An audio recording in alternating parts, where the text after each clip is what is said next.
Hello and welcome back everybody. It's Complicated Relationships Reddit Stories. Hope you guys are safe and healthy. Now let's see what the story is about today.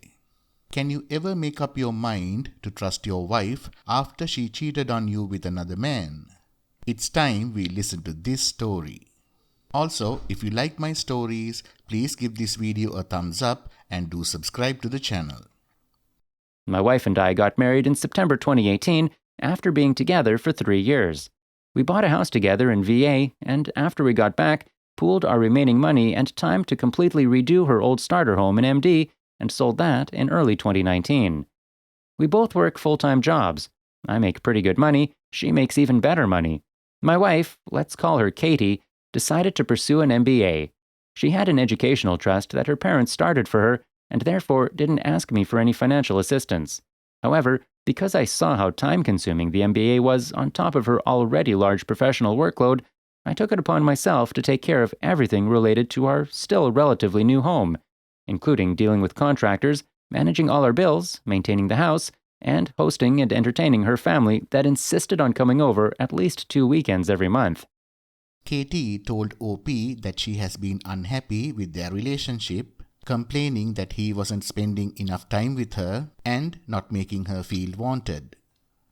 I tried to argue several times that between her work and studies and my work and home responsibilities, that there simply wasn't very much time to spend together in general.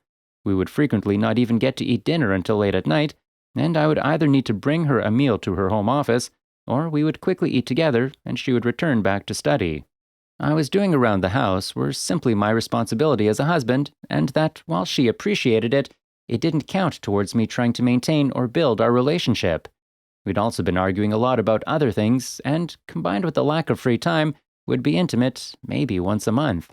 But, after one particularly emotional conversation, I vowed that despite what I already thought was prioritizing her needs, that I would go even further.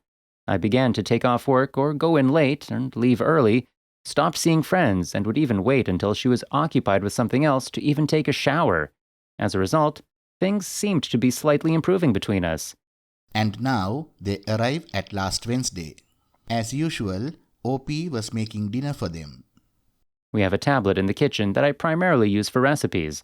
As I was finishing up, the tablet began pinging nonstop, and I checked out what was happening. As it turns out, the tablet is linked to her Google credentials, and I first saw an ongoing Hangouts conversation between Katie and a friend, discussing what to do about someone's wife who had come to our house that day while I was at work. Scrolling through the conversation history, I found more about Katie's lack of feelings for me and the longing and dreaming to instead be with some guy, we'll call him Luke. Physically shaking at this point, I decided to venture away from Hangouts and open her Gmail, where I found several emails going as far back as March between her and Luke, calling each other babe, sweetheart, and my love. Unsure about what to do next, I first took screenshots of everything I could find, then stepped outside to call the only person with law experience that I knew, an executive at my company who I'd become friends with. He advised that I immediately confront her, but first call someone to come over to the house to act as a witness in case things became physical, or if she might later try to claim they did. So I had a friend over and confronted her, and she confessed to the relationship and admitted that they had been intimate several times over the past 4 months, both at hotels and in our home. Now, completely distraught, OP tried to maintain composure and ask her to leave. She stayed at a hotel for 2 nights, then, despite my protest, came home on Friday, stating this was her house too. She insisted on talking and not having a witness this time. I decided to record the entire conversation on my phone. She tried to reiterate that she had been unhappy, but despite that, had been reaching out to her friends and mother about suggestions and resources she could use to help our relationship. She tried to tell me that she made a mistake, that she had already broken it off a week ago, that I was the only person she wanted to spend her life with, and the only reason she hadn't told me about it was because her friends had advised her not to. She also said that if we truly love each other, that divorce was a mistake and that we should be able to get through anything. I replied that love is worthless without trust, and then said that if she insists on staying here, to please stay in the guest room. Her and her aunt, uncle, cousins are currently at our neighbor's house for a barbecue. They don't know about what she did.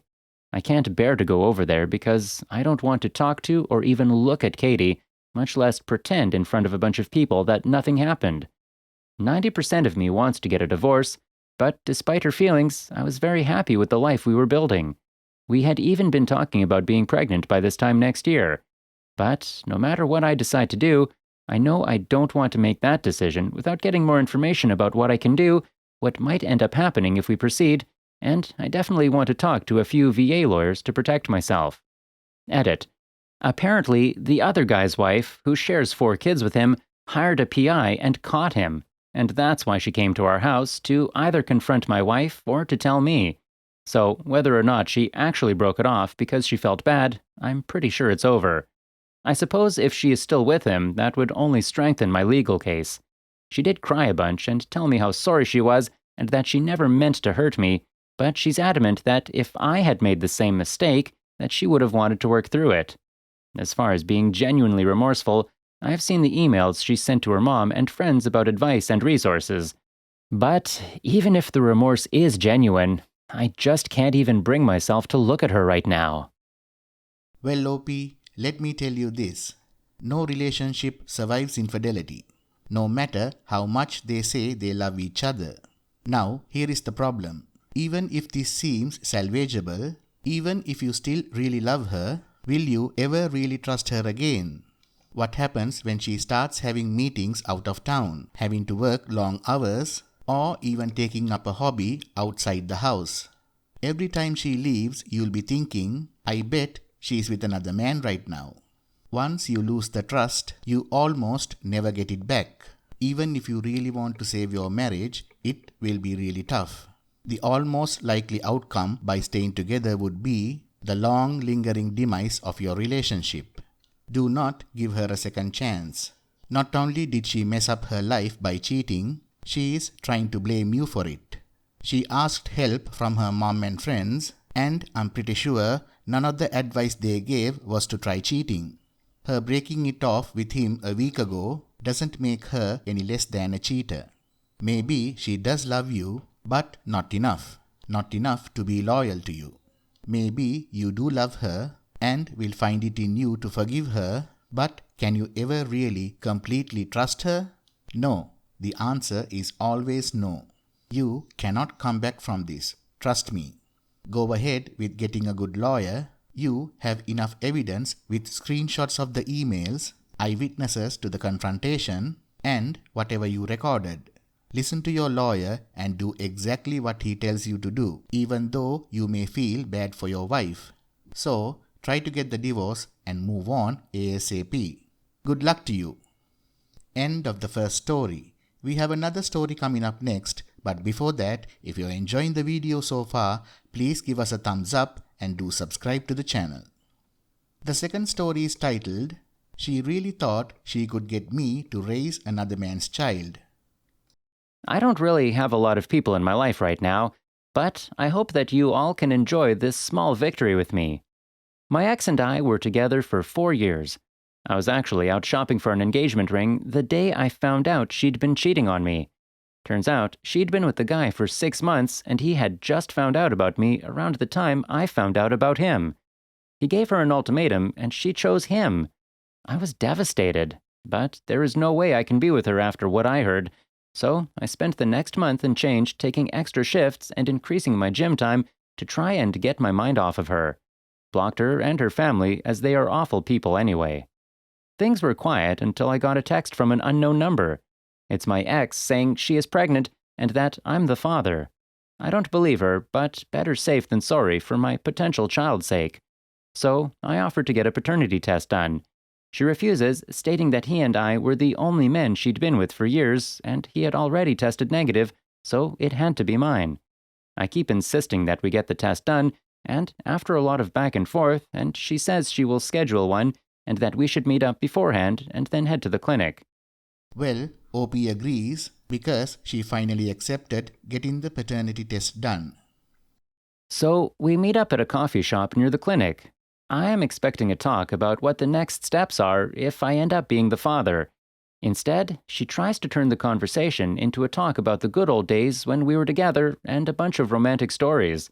I keep trying to steer the conversation back to the child and the test, but she keeps going back to relationship talk about how she misses what we had. I'm freaking out about the potential child I have to take care of, so I don't realize what she is doing at the time, trying to get me to take her back. It comes time for us to go to the clinic, and she starts asking me if I have plans for the day and if I want to go get a bite and hang out at her place for a bit. I respond that my only plans for the day are to get her to the clinic so we can get our paternity test done and figure out what to do after that. I just want to get this thing over with, not take a walk down memory lane, you know? Well, then she excuses herself to go to the bathroom and comes back a few minutes later saying that the clinic called and had to reschedule. I asked her if she was lying, and she said no, that they had called while she was in the bathroom. So I started to dial the clinic, and she freaked out and admitted she had never actually made the appointment. It is at this moment that all doubt about the paternity of the child vanished. OP pressed her for the truth. She finally broke down and told him everything. New boyfriend was confirmed to be the father from a paternity test. Once he found out, he ghosted her, and she has been unable to locate him. Freaking out, she told her mother, who told her the best course of action would be to talk to me about being the baby's father, as I'm an upstanding man who will do what is right and raise this child. Said by the woman who once told me she'd rather exit than invite me into their family.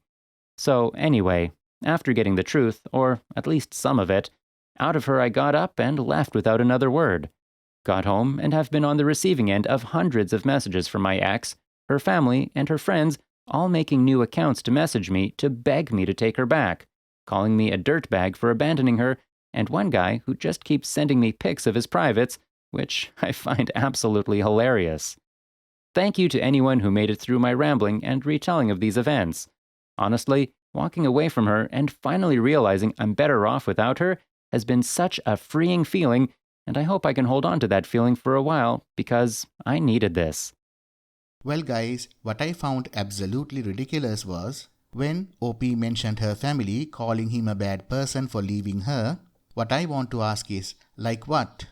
She cheated, got caught, and opted to leave OP for the new guy. The new guy goes MIA after paternity is confirmed, so this girl first tries deception, then guilt to try and get him to be her baby daddy. OP refused to fall for her BS, and somehow it equals that he abandoned her? Yeah, all those people are crazy. OP should change his number and continue living his best life. End of the story. Please like, comment and share the video if you enjoyed it. Also, subscribe to the channel and hit the bell icon so you will be notified when we upload the next video. Take care.